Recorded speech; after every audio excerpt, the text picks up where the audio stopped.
Welcome back to the channel. My name is Brad. Today we're going to talk about the Fed rate and what's going on with the market and drag from Roundhill and my thoughts on drag. So just going to cover a lot of different information. Can't give you the source of some of my information, but I'm going to read some of this because I read probably 10 to 15 blogs a day and about 200 pages of other stuff. And yes, I can read cursive because I'm old. I know what cursive is. So anyway, let's talk about TLT.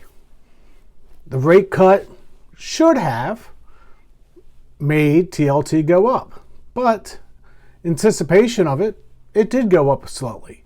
But there's a fear of inflation. Why is there a fear of inflation today? What is going on? Well, Tuesday we had the dock workers. They did their strike. That's going to set us back probably 2 weeks to get equipment. Then you have the oil. You got Iran over there and Israel causing all kinds of problems. You still have Ukraine over there. So you still have oil prices and fluctuation of all the Middle East stuff that's going on. And we'll take a quick look at the actual oil price this week.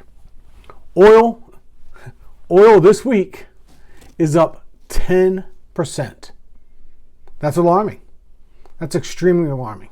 One, it's alarming that we have all the oil that we need right here in the United States, but we won't do any fracking right now. But that's a totally different story. So we're dependent on foreign nations for the oil. And unfortunately, this drives inflation in the United States. Because if you didn't realize this, oil is used in a lot of things, not just gasoline. Then you have to get products from one port to where they actually need to go. And guess what? You got to drive them there, or you got to put them on a train, and those products still use oil. Oh, by the way, even if they use an electric car, we're still using oil to generate electricity. So, well, not that much, but you get the point. So how did this affect the rates? If I go look at the rates, looking at TLT, looking at the rate of the 20-year Treasury and oil price, you can see the correlation. TLT went down and oil and the yield went up. Amazing how that worked. Just like that. Now, let's take a look at a different chart to give you an indication of the Dixie versus Bitcoin versus the 2-year Treasury. Because that's another interesting chart.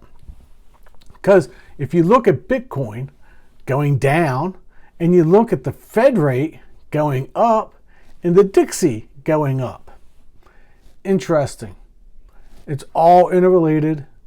Now, if you have a feeling that Bitcoin's going to go up later this year, if you have a feeling that the Dixie's going to go down later this year, guess what? This is all interrelated to the Treasury yields.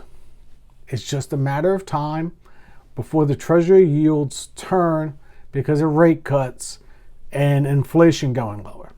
And inflation should be the major mover of the 20-year Treasuries. But, wait a second. 20-year Treasuries haven't really moved and inflation has been coming down extremely well. So what gives? Is it sticky? Is it coming back? Are they still worried about it? As soon as the Fed continues to cut rates, and they will, we will see where this ends up going. Now, I have a feeling that we might not get a huge cut this time, but I have no crystal ball. I have no clue of what they're going to do. Just that the odds are they're going to have a rate cut. We should see TLT start to rise again, and as soon as the tensions get over in the Middle East and oil goes back down, drag. Looking at the Chinese-Hong Kong exchange, bam.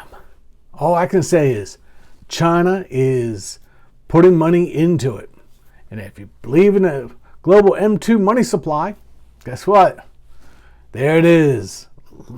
Night and day for you. China is putting money into the global supply. You're going to see their stocks go up. Will this cause inflation later on? Yeah, but it's going to take a while before it gets to us.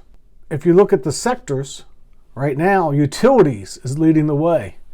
And when utilities leads the way, that's an indication that maybe you don't want to be all in technologies, because there are cycles to these things. And as cycles go through, when you see financials and utilities up, that's a good indication of other things to come. So how did the markets fare in the third quarter? That's interesting, because when we start looking at all the different exchanges and everything that's out there, you're going to see that China led the way, followed by gold. How did that work out?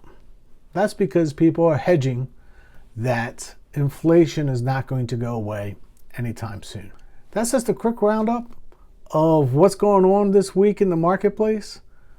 As soon as we get through some of this Middle East stuff and we get through the elections and the volatility comes down and we figure out what we're going to do with oil, everything will go back to a positive increase for the TLTW, because the yields are going to come down. They are influenced by other items such as oil. And oil going up 10% in 1 week is an issue. That's going to cause inflation, no matter how you look at it, either by getting the products from the fields to the markets, or everyday driving from point A to point B. Gas prices have been coming down. At least they've been coming down where I'm at. I'm expecting prices to go up 10%, because oil is going to be going up 10%. Until next time, God bless. And don't forget about sweet tea. It's coming.